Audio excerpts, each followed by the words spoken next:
Next question, and I'm sure this is on the mind of a lot of audience members right now. Is asexuality normal? Is it normal? Who cares? You hear that? I'm applauding. That was a wonderful. Statistically, I don't know. Like I said, we think initial scientific estimates put us at 1% of the population. Just based on going around and talking to people, and the amount of times that I will get up in front of a crowd and give a speech and have someone walk up to me afterward and say, you know what, I really resounded, I really related to that. I think that this could be a way for me to talk about myself. There are a lot of us out there, and I guess if you're going to gauge normality by how similar our experience is to that of sexual people, in a lot of ways it's really, really similar. Because we have the same needs in relationships, and a lot of the ways that we think about relationships and a lot of the things that we experience in relationships are very, very similar. But I also think that we have a unique perspective, and we're thinking things about sexuality that no one's ever thought before, and exploring ways of living our lives that I've never seen anyone else explore before. And that's very new, and it's very exciting. Was there been any experience during your activism, doing interviews and so on, was there anything that you weren't expecting that turned out to be a very challenging or negative experience?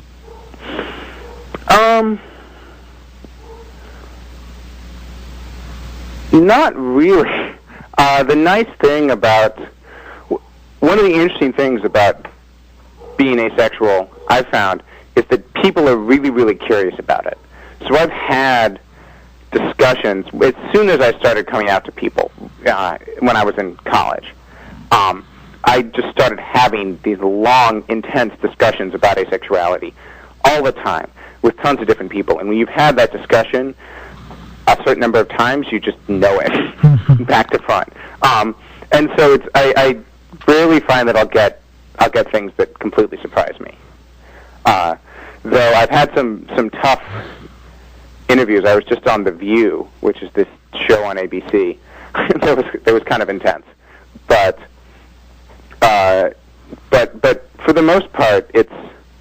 I feel like we in the asexual community have talked about this stuff a lot more than other people have. So the questions that other people are asking are inevitably questions that we've already asked ourselves in some way. Got a couple of other questions for you here. If a person is asexual and doesn't have any sexual desire, when it comes to becoming a parent, although this makes the children that much more safe, maybe more foster parents should be asexual so that children don't end up being the abuse of any sexual desires there that shouldn't be. There's also the argument that a parent who can't understand sexual desire might not be able to guide their children when their children are starting to go through sexual desire. What do you think about all that? I think that any child's sexuality is going to be different enough from that of their parents that I'm not going to be that much better or that much worse off. I have a strong understanding of sexuality, as I said, because it was something that I grew up having no internal perspective to understand. I've kind of had to spend a lot of time come to terms with it and gaining an intellectual understanding of it so that I could interact with it in the world. So I'm not completely without context to understand the sexuality of other people. And I think it would be a challenge, but no more of a challenge than having a child grow up in a very different time. Having a child grow up in a time where sexuality means a very different thing than it meant when you were a kid.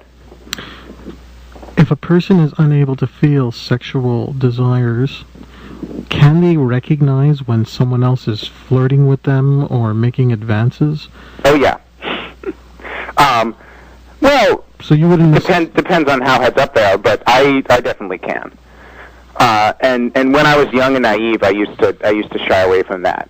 But now I just flirt right back, and I hit on people because I've realized that if someone hits on me, they may in their mind think it's about sexuality, but it's always about more than sexuality. They're interested in me. They're interested in engaging me as a person, and I can take that in a direction that's not sexuality that both of us are going to find enjoyable.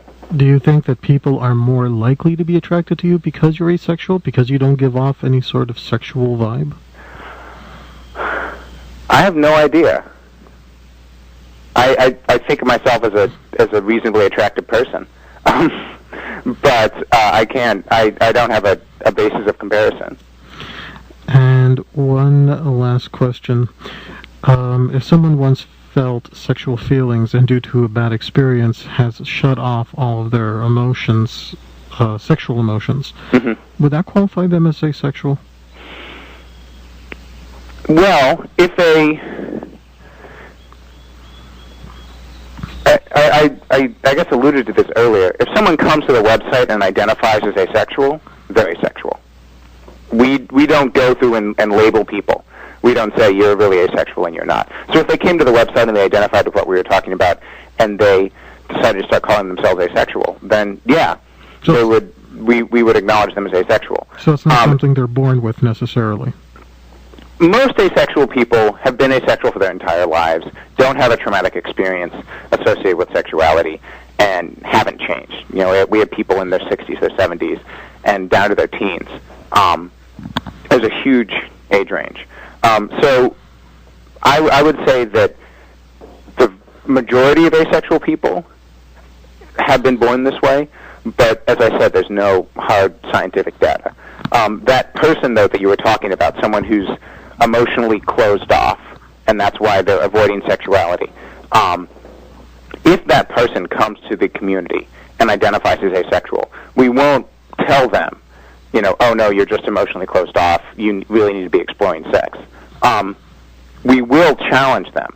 As I've been alluding to, asexuality isn't, asexual people aren't emotionally closed off. If you have issues that are preventing you from forming a relationship as a sexual person, those issues will prevent you from forming a relationship as an asexual person. And our community is a place that challenges people to do that, that challenges people to explore the ways that they're connecting with people. One last question before we sign off. If you could go back in time and give your younger self some advice, what advice would that be? I'd be afraid to do that because I've been so lucky so far in having this community come together. But I guess it would be, don't take sexuality too seriously. Sexuality, I think when I was younger, I got really caught up in being asexual because I felt like sexuality was this big deal, and it's not this big deal.